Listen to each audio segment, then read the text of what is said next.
Okay students, बिस्मिल्लाहिर्रहमानिर्रहीम। हम अपना आज के लेक्चर में difficulties in the application of biological species concept जो है उसको देखेंगे कि बायोलॉजिकल स्पीशीज़ कंसेप्ट को जब हम अप्लाई कर रहे होते हैं कुछ मुख्तलिफ़ जगहों पे, जैसे सपोज़ एसेक्सुअल पॉपुलेशंस के ऊपर या किसी और इस तरह के एनिमल्स के ऊपर जो कि बिल्कुल एक जैसे नज़र आ रहे होते हैं लेकिन वो सेम स्पीशीज़ नहीं होते, तो उनको किस तरह से आप जो है वो रिकॉग्नाइज़ करेंगे या उनको क्या नाम दिया जाएगा।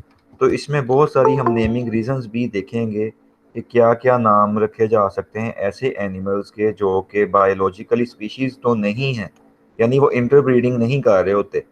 जैसे आपको पता है कि बहुत सारे एनिमल्स ऐसे हैं जो सेक्सुअल रिप्रोडक्शन नहीं कर रहे होते, तो आप उनको क्या स्टेटस देंगे या आप उनको क्या कंसीडर करेंगे, आप क्या कहेंगे कि क्या ये बायोलॉजिकल स्पीशीज़ हैं या नहीं है। हालांकि वो एक ही स्पीशीज़ के मेंबर होते हैं, बस उनमें इंटरब्रीडिंग नहीं हो रही होती। तो क्या आप वहाँ पे बायोलॉजिकल स्पीशीज कंसेप्ट अप्लाई कर सकते हैं। तो इस तरह की बहुत सारी डिफ़िकल्टीज या मुश्किलात को हम आज डिस्कस करेंगे। जब बायोलॉजिकल स्पीशीज कंसेप्ट को अप्लाई किया जा रहा होता है तो तब साइंटिस्ट उसको फेस कर रहे होते हैं। तो वो जो डिफ़िकल्टीज हैं, अगर उनकी हम बात करें तो ये सबसे पहली लाइन जब या पॉइंट अगर आप इसमें देखें तो यही आपको बताया जा रहा है कि बायोलॉजिकल स्पीशीज कंसेप्ट को जब आप नेचुरल टैक्सोन के ऊपर अप्लाई कर रहे होते हैं तो अक्सर साइंटिस्ट को जो है या अक्सर टैक्सोनोमिस्ट को डिफिकल्टीज का सामना करना पड़ता है।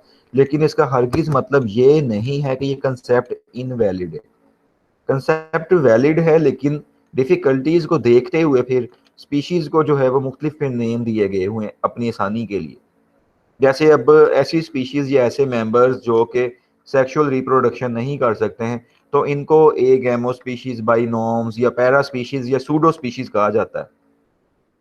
तो उनको टैक्सोनॉमिकली नेमिंग दे दी हुई है। और सिम्पसन ने फिर इस तरह के बहुत सारे केसेस बताए हैं कि जहाँ पे इस जो है वो बायोलॉजिकल स्पीशीज कंसेप्ट को अप्लाई करना काफ़ी डिफिकल्ट हो जाता है। तो उनमें से तीन मेजर जो केसेस हैं उनको हम यहाँ पे देखेंगे वन बाय वन। तो ये देखें, यहाँ पे तीनों आपको बताए गए हैं कि most serious difficulties in the application of the biological species concept are those caused by insufficient information, uniparental reproduction and evolutionary intermediacy. तो ये तीन ऐसी सिचुएशंस हैं या जगह हैं जहां पे बायोलॉजिकल स्पीशीज कंसेप्ट को अप्लाई करते हुए जो है वो डिफिकल्टीज का सामना करना पड़ता है। तो ये तीनों को हम वन बाय वन डिस्कस करेंगे हमारे एक दो तीन लेक्चर्स में, तकरीबन ये कंप्लीट होगा टॉपिक। तो ये बड़ा ही इंपॉर्टेंट टॉपिक है और बड़ा ही ये कंसेप्टफुल यानी टॉपिक है। कंसेप्ट आपको इसके होंगे तो आपको इसकी समझ आनी है टॉपिक की। तो अब डिफिकल्टीज में सबसे पहली जो डिफिकल्टी साइंटिस्ट को फेस करनी पड़ती है वो है इनसफिशिएंट इंफॉर्मेशन। कि जब आपके पास किसी भी जानदार के बारे में, किसी भी जानवर के बारे में नामुकम्मल मालूमात होगी, तो आप क्या करेंगे, आप उसको या तो एक ही स्पीशीज मान लेंगे या आप उसको मुख्तलिफ कोई स्पीशीज मान लेंगे। जैसे आप फिनॉन वाली टर्म पढ़ते आए हैं कि जब भी किसी भी इंडिविजुअल वेरिएशंस आ रही होती फॉर्म्स के अंदर एक ही स्पीशीज के अंदर, यानी एक ही स्पीशीज के अंदर अगर मुख्तलिफ मॉर्फोलॉजी अपीयर हो रही है, यानी मॉर्फोटाइप अपीयर हो रही है, तो आप उसको सेपरेट सब स्पीशीज या तो मान लेंगे या आप कहें कि ये फिनॉन है एक ही स्पीशी का, यानी एक ही पॉपुलेशन के अंदर ये मुख्तलिफ हालतें हैं। तो ये दो ही स्टेटस हो सकते हैं ना, या सेपरेट मान लेना या सेम स्पीशी का मेंबर मान लेना उसे। तो अब इसमें वही टर्म्स जो आप फिनॉन में पढ़ा करते थे, या सेक्सुअल डाइमॉर्फिज्म जैसे आ रही हो, या एज डिफरेंसेस आ रहे हो, यानी एग लार्वा प्यूपा एडल्ट वगैरह, या पॉलीमॉर्फिज्म आ रही हो कि एक से ज्यादा इंडिविजुअल्स की शक्लें जो हैं वो चेंज हो रही हों, या बहुत सारी और वेरिएशंस हो सकती हैं लाइफ हिस्ट्री के अंदर या पॉपुलेशन एनालिसिस करने से जो कि नजर आ रही होती हैं। जब आप पॉपुलेशन को एक्सटेंसिवली स्टडी करेंगे तो तब जाके आपको पता चलेगा कि ये इसके अंदर वेरिएशन आ रही हैं। तो उन वेरिएशंस को वैसे जनरली आप क्या कर सकते हैं, आप उसको रॉन्गली लेते हुए स्पीशीज को जो है रॉन्ग क्लासीफाई कर सकते हैं, क्योंकि आपको हो सकता है ऐसे लगे कि सारे इंडिविजुअल्स जो हैं वो सेम है, या टेक्सोनोमिस्ट को हो सकता है ऐसे लगे कि सारे इंडिविजुअल्स क्या हैं मुख्तलिफ स्पीशीज के मेंबर्स हैं। तो इस तरह से होते हुए क्या हो सकता है कि वो क्लासिफिकेशन में प्रॉब्लम आ सकती है, इंडिविजुअल्स की जो क्लासिफिकेशन की जा रही होती है टेक्सोनॉमिकली। तो अब इसमें दो तरह की प्रॉब्लम्स आती हैं। देखें कि फर्स्ट क्या है कि नियोंटोलॉजिस्ट। नियोंटोलॉजिस्ट मींस वो साइंटिस्ट जो कि प्रिजर्व्ड मटेरियल्स के ऊपर काम कर रहे होते हैं, यानी महफूज किए के जानदारों के ऊपर काम कर रहे होते हैं। तो उनको सामना करना पड़ता है, कन्फ्रंट कहते हैं सामना करना, तो उनको कन्फ्रंट करना पड़ता है by the same problems that confront the paleontologist. आपको पता है जो कि फॉसल्स को स्टडी करते हैं पेलियोंटोलॉजिस्ट हैं, जो नियोंटोलॉजिस्ट हैं वो किसी भी प्रिजर्व्ड मटेरियल को स्टडी कर रहे होते हैं। तो इन दोनों को सेम प्रॉब्लम्स का सामना करना पड़ता है, क्योंकि अब इसमें देखें कि एक ही स्पीशीज की मुख्तलिफ मॉर्फोटाइप्स होती हैं, वो एक ही स्पीशीज के मुख्तलिफ मेंबर्स जो होते हैं वो होते हैं, लेकिन वो उनको क्या कर लेते हैं, अक्सर रॉन्गली क्लासीफाई कर लेते हैं, वो किसी और स्पीशी का मेंबर मान लेते हैं, क्योंकि उनके अंदर क्या हो रहा होता है, फिनोमेना आ रहे होते हैं, उनके अंदर क्या हो रहा होता है, मुख्तलिफ मॉर्फोटाइप्स या फिनोटाइप्स हो रही होती हैं, जिनको मॉर्फो स्पीशीज भी कहा जाता है। तो इस तरह से वो मॉर्फो स्पीशीज आने की वजह से एक ही स्पीशीज के जो मेंबर्स होते हैं उनको मुख्तलिफ स्पीशीज मान लिया जाता है, मुख्तलिफ दर्जे दे दिए जाते हैं, जिसकी वजह से फिर साइंटिस्ट को उसमें प्रॉब्लम जो है वो उनको सामना करना पड़ता है। इसी तरह से अब वो ऑर्गेनिजम्स जो कि सेक्सुअल रिप्रोडक्शन से पैदा ही नहीं हुए हैं, यानी जो पैदा ही सिर्फ एक जानदार से हुए हैं, एक इंडिविजुअल से हुए हैं, जैसे आपको पता पार्थिनोजेनेसिस होती है, ऑटोमिक्सिस आप पढ़ते आए हैं, गाइनोजेनेसिस पढ़ते आए हैं, वेजिटेटिव रिप्रोडक्शन पढ़ते हैं, मतलब कलमकारी आपने पढ़ी हुई है, बडिंग पढ़ी हुई है, फिशन पढ़ी हुई है आपने। तो आपने इतनी सारी इस तरह की मुख्तलिफ टाइप्स पढ़ी हुई जिसमें आपने देखा है कि कोई भी सेक्सुअल रिप्रोडक्शन नहीं होती, कोई भी इंटरब्रीडिंग नहीं होती इंडिविजुअल्स की, जस्ट एक ही स्पीशी के मेंबर्स होते हैं या एक ही जो पेरेंट होता है उससे बच्चा पैदा हो रहा होता है, जैसे बर्डिंग के केस में है, या जैसे कलमकारी है, या जैसे आप पेवंतकारी कर रहे होते हैं, ग्राफ्टिंग कर रहे होते हैं, तो उसमें तो आप एक ही टहनी को लगा रहे होते हैं ना किसी दूसरे दरख्त के अंदर। तो ऐसे जानदारों को क्या आप स्पीशीज का दर्जा देंगे या नहीं देंगे? तो ये बहुत बड़ा इसके ऊपर एक क्वेश्चन था बायोलॉजिकल स्पीशीज कंसेप्ट के ऊपर, क्योंकि बायोलॉजिकल स्पीशीज कंसेप्ट में आपको याद होगा आपने एक डेफिनेशन पढ़ी थी कि species is a group of natural populations which can interbreed freely among themselves, यानी उसमें इंटरब्रीडिंग का टर्म यूज हुई है कि वो आपस में फ्रीली इंटरब्रीडिंग कर सकती हैं, लेकिन यहाँ पे तो ऐसे नहीं हो रहा है। यूनिपेरेंटल रिप्रोडक्शन मींस कि एक ही पेरेंट की आगे नस्ल बढ़ रही है, उसमें दो पेरेंट्स का जो रिप्रोडक्टिव मटेरियल है, यानी जो स्पर्म्स एग्स या कोई भी चीज इस तरह की है, गोनेड्स वगैरह नहीं है, तो उनसे नया इंडिविजुअल नहीं पैदा हो रहा। तो ऐसे इंडिविजुअल्स को क्या आप बायोलॉजिकल स्पीशीज मानेंगे या नहीं मानेंगे?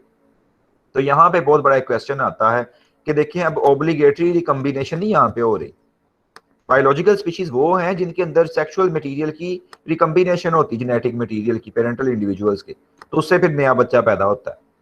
तो सेल्फ फर्टिलाइजेशन जब हो रही होती है, हर्माफ्रोडिटिज्म होती है, मतलब with in the same body male female reproductive organs पाए जाते हैं, या ऑटोमिक्सिस आप पढ़ा करते थे फ्लावरिंग प्लांट्स के अंदर, ये मैकेनिज्म होता है कि वो जो ओवरी होती है वो पक के फ्रूट में कन्वर्ट हो जाती है विदाउट फर्टिलाइजेशन वगैरह, ठीक है ना। तो उसमें हार्मोन ज्यादा हो जाते थे, हार्मोनल इम्बैलेंस की वजह से होता था। पार्थिनोजेनेसिस में आप पढ़ते आए हैं जी के एक ही इंडिविजुअल के अंदर जो होता है वो एग की डेवलपमेंट हो जाती है विदाउट फर्टिलाइजेशन। याद है ना आपको ये टर्म्स, आप मैट्रिक एफएससी में ये सारी टर्म्स पढ़ चुके हुए हैं थोड़ी थोड़ी। गाइनोजेनेसिस मींस के फीमेल से आगे वो बच्चे पैदा हुए जा रहे हैं। और वेजिटेटिव रिप्रोडक्शन में आपने देखा था कि बडिंग में यीस्ट वगैरह के अंदर हो रही होती। फिशन में आपने देखा था कि एक ही बॉडी ऑर्गेनिज्म की बॉडी टूट के कई सारे इंडिविजुअल्स बना देती है। तो अब ये सारे ऐसे जानदार हैं बन रहे, यहाँ पे सारे केसेस ऐसे हैं जिसमें एक ही पेरेंट इन्वॉल्व है, दो पेरेंट्स मेल फीमेल नहीं इन्वॉल्व जिससे आगे बच्चा पैदा हो रहा हो। तो ऐसे इंडिविजुअल्स को आप क्या दर्जा देंगे? तो ये ऐसे इंडिविजुअल्स हैं जो कि इनफ्रीक्वेंट है, यानी कम तादाद में है, और ये लोअर इन्वर्टिब्रेट्स में ज्यादातर ऐसे केसेस होते हैं जहाँ पे पार्थिनोजेनेसिस हो रही है तीन सेक्स के अंदर, या रोयल लोअर वर्टिब्रेट्स में होती है। इवन रेप्टाइल्स तक पार्थिनोजेनेसिस के केसेस आपने पढ़े थे जब आप फोर्थ सेमेस्टर में पढ़ रहे थे, याद है ना? फोर्थ सेमेस्टर में रेप्टाइल्स का भी आपने पार्थिनोजेनेसिस टॉपिक एक पढ़ा था, और आपने देखा था कि उनके अंदर इसकी वजह से क्या होता है, लो जेनेटिक डाइवर्सिटी आ जाती है। याद है या भूल चुके हैं? क्यों भाई? तो लोअर इन्वर्टिब्रेट से लेके जो वर्टिब्रेट्स उनमें रेप्टाइल्स तक क्या हो रही होती, पार्थिनोजेनेसिस हो रही होती है। तो अब ऐसी पॉपुलेशंस के लिए जो यूनिपेरेंटल लीनिएजेस होते हैं ऑर्गेनिजम्स के, इनको फिर टेक्सोनोमिकली कहा जाता है ए गैमो स्पीशीज। ए का मतलब विदाउट, गैमो का मतलब यूनियन, यानी जिसमें गैमेट्स की आपस में यूनियन नहीं हुई, ए गैमो स्पीशीज कहा जाता है, बाइनोम्स कहा जाता है, या पैरा स्पीशीज कह दिया जाता है। और इवन इनके लिए लेटेस्ट टर्म जो है वो 1990s के बाद एक आई थी, उसको कहा जाता है सूडो स्पीशीज। तो इनको टेक्सोनोमिकली सूडो स्पीशीज भी माना जाता है। तो पॉपुलेशन को अगर हम डिफाइन करें तो ये एक एवोल्यूशनरी बायोलॉजी के अंदर कि ये इंटरब्रीडिंग ग्रुप होता है ऑर्गेनिजम्स का, और इसके मुताबिक एसेक्सुअल जो बायोलॉजिकल पॉपुलेशंस हैं ये कॉन्ट्रडिक्शन है कि ये तो इंटरब्रीडिंग कर ही नहीं है, कर ही नहीं रही है, तो क्या ये पॉपुलेशन के ऊपर भी फिट होती हैं? ठीक है, हालांकि पॉपुलेशन वर्ड जो होता है इसमें एसेक्सुअल भी हालांकि पॉपुलेशन आ रही होती हैं, लेकिन बायोलॉजिकली अगर हम देखें तो पॉपुलेशन हम कहते ही उसको है जो इंटरब्रीडिंग इंडिविजुअल्स का ग्रुप एक होता है। ठीक है ना। तो यहाँ पे आके फिर एक प्रॉब्लम जो है साइंटिस्ट को फेस करनी पड़ती है कि इंटरब्रीडिंग जो है ये अल्टीमेट टेस्ट एक होता है जिसमें कौन स्पेसिफिसिटी हम एनिमल्स की ऑब्जर्व कर रहे होते हैं। कौन स्पेसिफिसिटी मींस कि वो सेम स्पीशीज के हैं या नहीं है, इसको टेस्ट किया जाता है। यानी सेम स्पीशीज को टेस्ट करने का क्राइटेरिया क्या है कि इंटरब्रीडिंग। तो ये क्राइटेरिया तो सेक्सुअल रिप्रोड्यूसिंग पॉपुलेशन के ऊपर फिट होता है ना, ये सेक्सुअल रिप्रोड्यूसिंग पॉपुलेशन के ऊपर तो फिट ही नहीं होता, या उन टैक्सॉन्स के ऊपर फिट ही नहीं होता जो यूनिपेरेंटल है। तो ऐसे टैक्सॉन्स को हम क्या ट्रीट करेंगे, इनको क्लोन्स ट्रीट करेंगे, प्योर लाइन ट्रीट करेंगे, बायोटाइप ट्रीट करेंगे, या इनको हम स्ट्रेन्स मानेंगे या स्टॉक मानेंगे, क्या मानेंगे इनको। तो ये बहुत बड़ा एक इसके ऊपर सवालिया निशान है। तो फिर ये उसका आंसर यहाँ पे आपको ये नीचे दिया गया है आखिरी 2 लाइनों में, कि ऐसे यूनिपेरेंटल लीनियज जिसको जिनके सिर्फ जो एक पेरेंट से बच्चे पैदा हुए हुए हैं उनको आप एक एमो स्पीशीज मानेंगे, या उनको आप बाइनोम्स का नाम देंगे, या उनको आप पैरा स्पीशीज का नाम देंगे। और मोस्ट रिसेंटली एक और इसमें आप नोट कर लें नोटबुक के अंदर अपनी, कि इनको अब जो है वो सूडो स्पीशीज भी कहा जा रहा है। 1990s के बाद इनकी टर्म जो नई आ गई हुई है वो क्या है, सूडो स्पीशीज। तो 4 नाम ऐसे जानदारों के होंगे। समझ आ गई स्टूडेंट्स, यहाँ तक क्लियर है ना आपको, कि वो जानदार जो कि यूनिपेरेंटल हैं उनके 4 जी सर। हो सकते हैं, एगैमो स्पीशीज, बाइनोम्स, पैरा स्पीशीज, और साथ एक और नोट कर लें, सूडो स्पीशीज। कर लिया नोट। तो फाल्स स्पीशीज इनको कहा जाएगा। पैरा का मतलब भी जी साइड, सर। यानी कि ट्रू स्पीशीज नहीं है। तो जब भी आप इनको डेजिग्नेट कर रहे होंगे तो आपने क्या करना है कि ऐसी एंटिटीज को सब डिविजन्स में डिवाइड कर लेना है बायोलॉजिकल स्पीशीज की। यानी जब भी आप इनको डिवाइड करने जा रहे हैं, जब भी आप इनको ये नाम देने जा रहे हैं, तो आप इनके सब डिविजन्स कर लेंगे। तो गिजलिन ने फिर इसमें एक क्राइटेरिया बनाया था, इसने कहा था कि आप वर्ड स्पीशीज जो है एसेक्सुअल क्लोन्स के ऊपर अप्लाई कर सकते हैं। और इससे फिर जो था वो मायर भी, अर्नेस्ट मायर भी एग्री कर गया था कि ऐसे आप कर सकते हैं, अप्लाई कर किया जा सकता है। इसी तरह से और केसेस यहाँ पे अब समझाए गए हैं कि कुछ ग्रुप्स एनिमल्स के ऐसे होते हैं जैसे एफिड्स हैं, तेला जिसको कहा जाता है, जो फसलों के ऊपर नुकसान पहुंचा रहा होता है, उनका रस सक कर रहा होता है, फ्लोएम फीडर्स होते हैं ना। तो गाल वेस्प्स हैं, डेफनिया है, जो कि अपनी मॉर्फोलॉजी को चेंज कर सकता है, यानी कि साइज अपना काम ज्यादा क्रस्टेशियंस में आता है, एक्वेटिक आर्थ्रोपोड्स में आता है। रोटीफर्स भी एक्वेटिक आर्थ्रोपोड्स हैं, ठीक है। डाइजेनेटिक ट्रीमाटोड्स वगैरह हैं, बाकी सॉरी आर्थ्रोपोड्स नहीं, रोटीफर्स ये अलग ग्रुप है, ठीक है। रोटीफर्स हैं, ट्रीमाटोड्स हैं, और रेगुलर जिनमें alternation, regular alternation of generation हो रही होती है बिटवीन सेक्सुअल पार्थिनोजेनेटिक जनरेशन। तो ऐसे ऑर्गेनिजम्स को आप क्या दर्जा देंगे, मतलब आपने ऐसे भी तो ग्रुप्स पढ़े थे ना, इवन आपको याद होगा कि आप जब पढ़ रहे थे यानी कि नाइडेरियंस को, तो उसमें भी आपने अल्टरनेशन ऑफ जनरेशंस देखी थी कि ए सेक्सुअली रिप्रोड्यूसिंग पॉलिप होती थी और सेक्सुअली रिप्रोड्यूसिंग मेडूसा स्टेज होती थी। तो याद है ना आपको कि 2 तरह की उसमें स्टेजेस आ रही होती थी। तो क्या ऐसे इंडिविजुअल्स भी स्पीशीज हैं या नहीं है बायोलॉजिकल, तो इसके ऊपर भी एक बहुत बड़ा सवाल या निशान बन रहा होता है। तो इनको क्या आप सेपरेट सब स्पीशीज मानेंगे, यानी कि सेक्सुअल रिप्रोड्यूसिंग पॉपुलेशन को और ये सेक्सुअल रिप्रोडक्शन पॉपुलेशन को, या आप दोनों को ही सेम स्पीशीज का दर्जा दे रहे होंगे जब आप उनको नाम दे रहे होंगे, उनकी नेमिंग रीजन जब आप दे रहे होंगे, तो या फिर उनको आप क्लोन मान लेंगे एक दूसरे का, कि वो एक दूसरे की हूबहू कॉपीज हैं। तो जो भी केस हो, पार्थिनोजेनेटिक जो जनरेशन होती हैं, यानी जो एग से फर्टिलाइजेशन के बगैर पैदा हो जाती हैं, तो इनको आप देखें तो ये सेक्सुअल दोबारा रिप्रोडक्शन में नहीं जाती हैं।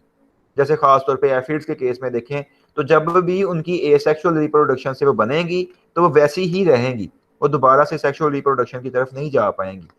तो अब इनमें आप अगर देखें तो सेक्सुअल रेसिस जो होती हैं, जो सेक्सुअल नस्ल है, यानी जो कि ऐसी नस्ल स्पीशीज की जो कि सेक्सुअल रिप्रोडक्शन से पैदा हो रही होती है और उसमें अपनी होस्ट प्रेफरेंसेस होती हैं, तो उनमें आप देखें तो कलर जीन्स भी जो हैं वो पाई जाती हैं।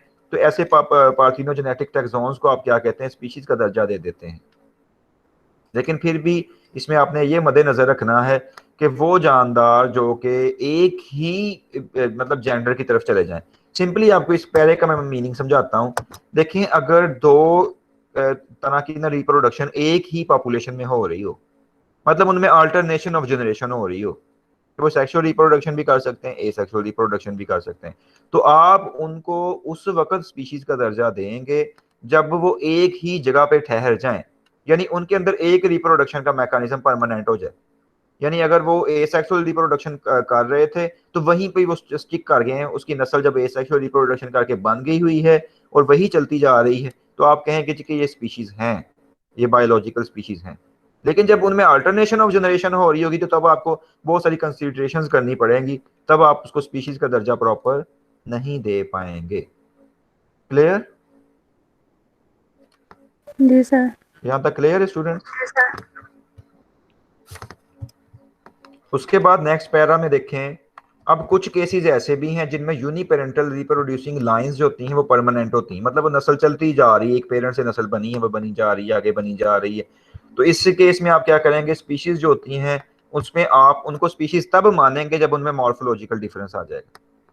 अब देखिए कितनी ये इंपॉर्टेंट बात है कि अगर एक ही पेरेंट से आगे रिप्रोडक्शन होके बच्चे पैदा हुए जा रहे हैं, तो उनको आप स्पीशीज का दर्जा कब देंगे, जब उन बच्चों में आपस में ही एक दूसरे से मॉर्फोलॉजिकल या ज़ाहरी तौर पे डिफरेंस आ जाएगा। तो ऐसे केसेस में आप क्या होता है, मॉर्फोलॉजिकल डिसकॉन्टिन्यूटीज को ऑब्जर्व कर रहे होते हैं कि जो यूनिपेरेंटल रिप्रोड्यूसिंग ऑर्गेनिजम्स हैं, जो एक ही पेरेंट से आगे पैदा होकर बच्चे पैदा होते जा रहे हैं, तो उनमें जो डिसकॉन्टिन्यूटीज आ रही होंगी, जो अपेरेंटली होती हैं, ज़ाहरी तौर पर डिसकॉन्टिन्यूटीज आ रही होती हैं, यानी नेचुरल सिलेक्शन का मैकेनिज्म आ गया या म्यूटेशन हो गई है, तो उस केस में क्या करेंगे कि आप उनमें जो डिसकॉन्टिन्यूटीज आ गई, मतलब उनकी नस्ल में वाज़िया तौर पर डिफरेंसेस नजर आ रहे हैं, तो मॉर्फोलॉजिकल डिफरेंस की बुनियाद पर आप उनको स्पीशीज का दर्जा दे देंगे। यानी आप तब स्पीशीज दर्जा उन्हें देंगे जब वो एक दूसरे से जो है वो ज़ाहरी तौर पर अलहदा हो चुके होंगे, नज़र एक जैसे नहीं आ रहे होंगे, जब एक ही पेरेंट से नस्ल आगे बढ़ रही है। तो ये मुख्तलिफ केसेस में आपको मुख्तलिफ सॉल्यूशंस बताए गए हैं कि आप कब कब बायोलॉजिकल स्पीशीज कंसेप्ट को अप्लाई कर सकते हैं ऐसे ग्रुप्स में। इसी तरह से अब कुछ स्पीशीज की आप रिकॉग्निशन तब कर सकते हैं एसेक्सुअल ऑर्गेनिजम्स के अंदर, जब आप उनके अंदर एनोलॉजी को ऑब्जर्व कर रहे होंगे। यानी कि सेक्सुअल स्पीशीज रिकॉग्निशन आप तब करते हैं जब आप उनमें ममासलत को देख रहे होते हैं कि उनमें कोई ममासलत या कोई सेम फीचर भी आ रहा है। तो जब भी मॉर्फोलॉजिकल एंटिटीज को आप सेपरेट करते हैं गैप्स के साथ, तो तब आप उनको क्या करते हैं, उनके इकोलॉजिकल निश की बुनियाद पे भी क्लासीफाई कर सकते हैं। इकोलॉजिकल निश मींस कि हर स्पीशीज का निश जो होता है वो डिफरेंट होता है, नो डाउट उनका हैबिटेट चाहे सेम हो। यानी ऐसे आप मान समझ लें, निश की एग्जांपल आप ऐसे समझ लें कि दो परिंदे हैं, सपोज वो एक दरख्त के ऊपर रहते हैं, उन दोनों का ना एक घोंसला बना हुआ है एक दरख्त के ऊपर। अब वो दरख्त दोनों परिंदों का, वो दो मुख्तलिफ परिंदों की स्पीशीज हैं, क्या हैबिटेट दोनों परिंदों का सेम नहीं बनेगा? क्योंकि दोनों परिंदे जो हैं वो एक ही दरख्त के ऊपर रह रहे हैं। क्यों भी स्टूडेंट्स? जी सर, दो सेम मुख्तलिफ होगा बर्ड्स सर। की स्पीशीज हों, वो एक ही दरख्त पे रह रही हों, तो उनका हैबिटेट तो हो गया सेम। लेकिन अब एक उनमें से परिंदा जो है वो समंदर के नीचे से शिकार कर रहा है, यानी जाके बस वो क्या करता है, समंदर के बॉटम में गोल घूमता हुआ तेजी से जाता है और वहां से मछली पकड़ के लाता है। दूसरा परिंदा जो है समंदर के ऊपर से छोटे छोटे जो इंसेक्ट्स हैं उनको खा रहा है। तो क्या दोनों परिंदों का जो है वो फीडिंग सोर्स सेम है या डिफरेंट है? डिफरेंट सर जी। डिफरेंट होगा सर। डिफरेंट हो गया। तो स्टूडेंट ऐसे बर्ड्स या ऐसे जानदार जिनका हैबिटेट सेम हो लेकिन उनका फीडिंग प्रोफेशन डिफरेंट हो, तो उसको निश हम कहते हैं। उसको साइंटिफिकली आप निश का नाम देते हैं कि परिंदों का उनका हैबिटेट नो डाउट सेम था, लेकिन उनकी निश डिफरेंट होने की वजह से उन दोनों का इकोलॉजिकल जोन एक दूसरे से ओवरलैप नहीं कर रहा, यानी उनका कंपटीशन ही एक दूसरे के साथ नहीं। एक समंदर के बॉटम से खा रहा है, खा भी कोई और जानदार है, उसका फीडिंग हैबिट ही और है। वो दूसरा जो समंदर के ऊपर से खा रहा है उसका फीडिंग हैबिट और है। तो इसीलिए इकोलॉजिकल निश कहते हैं किसी भी ऑर्गेनिज्म का रोल या प्रोफेशन, इकोलॉजिकल प्रोफेशन जो कि वो किसी भी हैबिटेट के अंदर कर रहा होता है। इवन सेम स्पीशीज के मेंबर नजर आने के बावजूद अगर निश डिफरेंट है ना ऑर्गेनिजम्स की, तो आप उनको मुख्तलिफ स्पीशीज मान लेंगे।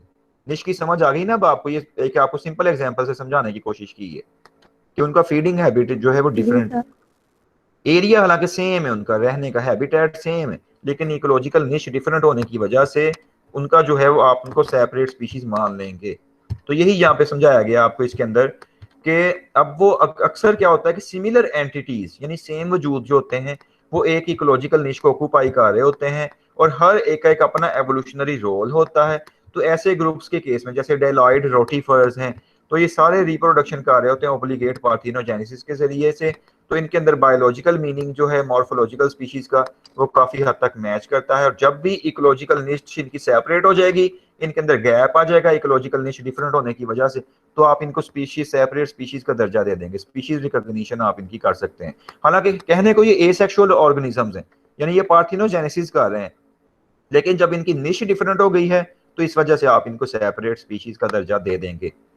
अब नेक्स्ट इसमें एग्जांपल दी गई है अगले पैरे में, ये वाला जो है वो यहाँ से examples are known in which a form that is a distinct as a good species reproduces strictly parthenogenetically.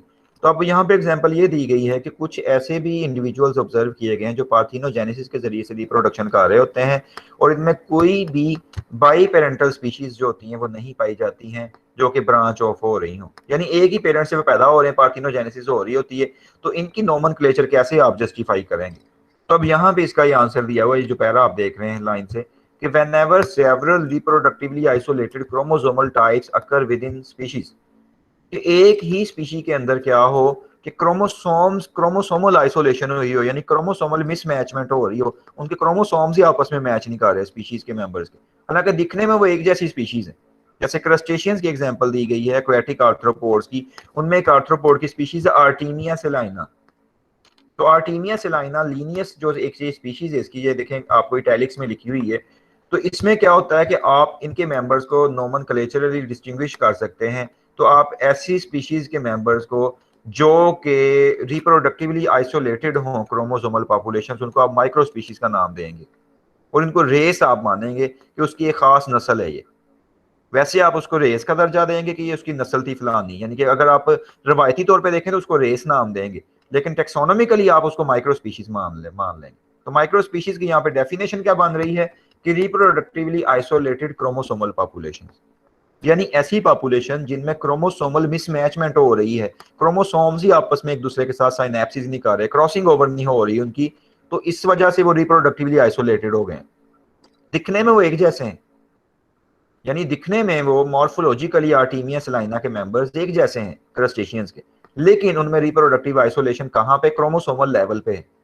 तो ऐसी स्पीशीज को कन्वेंशनली या रवायती तौर पे आप क्या कहेंगे? रेस, एक नस्ल।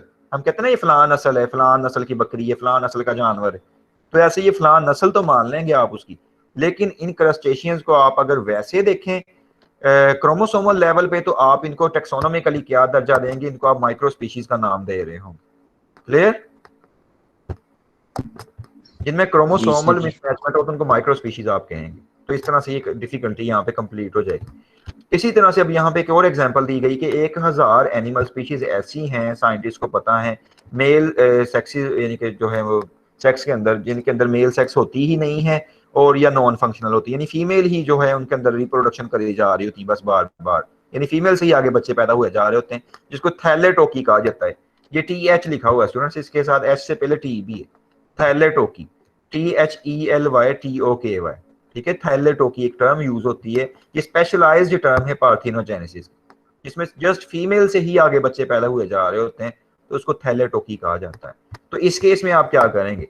तो इसमें depending on the meiotic mechanism, कि इनमें मियोसिस कैसे हो रही है, तो आप क्या पे हेट्रोजाइगोटिस गोसिटी की बुनियाद पे स्पीशीज को क्लासिफाई करेंगे कि वो होमोजाइगस है या हेट्रोजाइगस। होमोजाइगस आपको पता है कि जब मतलब होता है कि सेम ही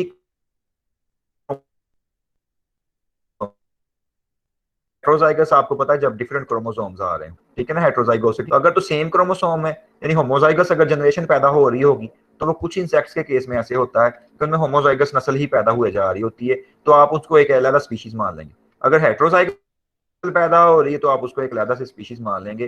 तो इस तरह से अगर कई दफा ऐसे भी होता है कि होमोजाइगस और हेट्रोजाइगस जो होता है वो बाइसेक्सुअल रिप्रोड्यूसिंग सिबलिंग स्पीशीज भी पैदा हो रही होती हैं अक्सर, और थाइलेटोकी भी हो रही होती है। यानी उनमें क्या हो रहा होता है कि एक फीमेल से भी बच्चे सिर्फ पैदा हुए जा रहे हैं पार्थिनोजेनेसिस के केस में, और अक्सर क्या हो रहा होता है कि मेल और फीमेल की रिप्रोडक्शन से भी सिबलिंग स्पीशीज पैदा हो रही होती हैं।